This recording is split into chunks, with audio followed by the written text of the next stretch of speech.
Jesus, you're my best friend. You're with me morning, noon and night. You spread your love. It happened. One day, when he least expected it, this man full of confidence, this man full of himself, really, it happened towards evening, when David had got up from resting and was strolling on the palace roof, that from the roof he saw a woman bathing. The woman was very beautiful. And you can understand. What is a man supposed to do when he sees a naked woman? You tell me. Come on. Let's be real. Let's be human.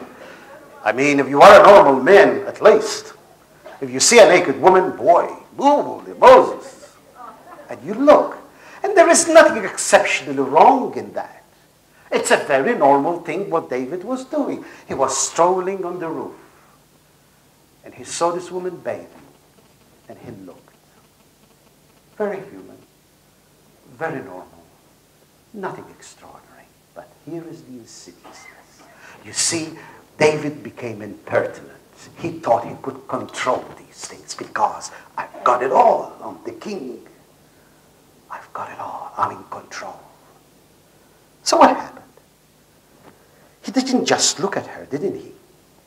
Then David made inquiries about this woman. He started to ask people about her. Why? That is Bathsheba, daughter of Eliam and wife of Uriah the Hittite. And David did not stop there either. He did not only look, he asked about her, and then David then sent messengers to fetch her. For what? Just to say good day? You see what's happening? You see, and we fall into that trap ourselves, isn't it? We can see ourselves in David there. Oh, it's nothing, really. Everybody says it these days, and everybody thinks this way these days, and everybody has the opinion that I should really be free, and, why should I be the monk to be different? Everybody does it. Why should I be different? Have you reasoned that way? Hello? Because I have. And he sent for her. And he slept with her. And she conceived. Now, what are we going to do? I'm the king. I've got a reputation to uphold. What people would know, what would people say about me if they know that I'm the father? What would her husband do? You see, we never think about the consequences, isn't it? It doesn't hurt anybody as long as I don't hurt anybody. What a lot of baloney. Of course you hurt people. Whenever we do things that are not of God, we hurt ourselves and we hurt people. And we need to understand that. And we need to say what the world is saying to us is not true. That's not true. And especially our kids, and we teach our young people that you can't muck around with relationships because people are going to get hurt. And people get hurt very terribly. And people get hurt very badly. And it's very interesting. I don't know whether you read Cosmopolitan. I don't. But there was an article not so long ago in the Sunday Times of London. Very interesting. Cosmopolitan, which will be one of the magazines that really goes for freedom. Do whatever you like. Have casual sex, no problems. That's what nightclubs are there for, by the way. And you know what's going on. But it's very interesting. Not so long ago, there was an article. Say no to casual sex. Thank you very much. We have been saying this since time immemorial. And they have called us stupid and old-fashioned because we say that. Because they are realizing that casual sex, besides being wrong in itself, is going to have a detrimental psychological effect on the people. Thank you very much. We have discovered this in the 20th century. Terrific. But you understand where I'm coming from? And that's where we need to read the scriptures. That's where we need to understand and pray the scriptures. So what is this man going to do, the king? I have to be in control. Instead of saying, I made a mistake, I repent. Instead of saying, I sinned. But no, it's old-fashioned to say I sinned anymore. So he tried to get out of it, isn't it? Like what we do. Like what the people do. It's never my fault. Guess what? It's always other people's fault. Have you been there? I have. Always other people's fault. And so he says, I know what I will do. I will send for her husband. Now her husband was one of his generals in the war, on the front line. And he said to his big general, send Uriah the Hittite to me. And he did send Uriah the Hittite. And the king said, well, I thought that you need a break. I thought that you need a holiday. You've been fighting for so long.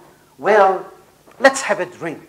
Let's drink. Let's really have a big feast. And he really tried to get him drunk. You see how the sin is getting bigger now. And he said to him, now go to your wife and sleep at home. Why did he say that? You know the reason. But this man was a righteous man. And he said, how could I go and sleep with my wife? When my friends, when my brothers are fighting, and they are really exposed to danger. So he didn't go to sleep with his wife. And the king knew about it in the morning. And he says, oh my goodness me, plan A failed. Now what I'm going to do, let's go to plan B.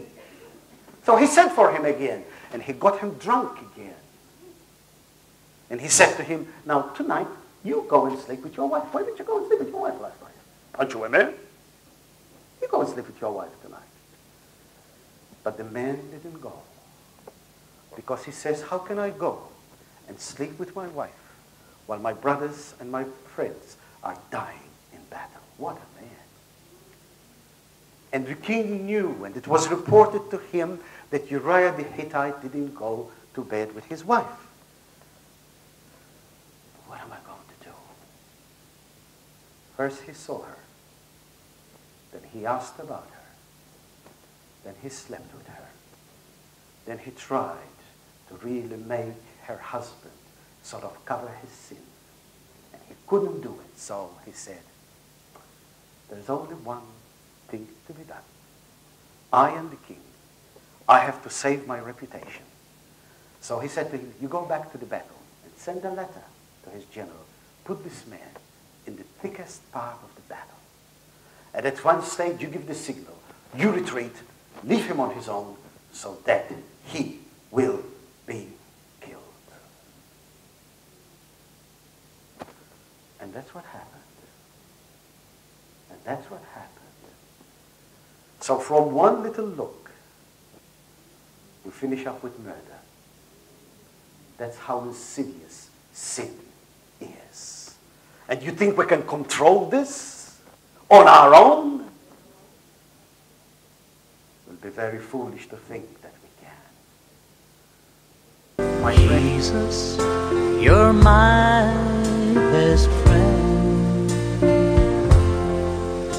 You're with me morning, noon and night.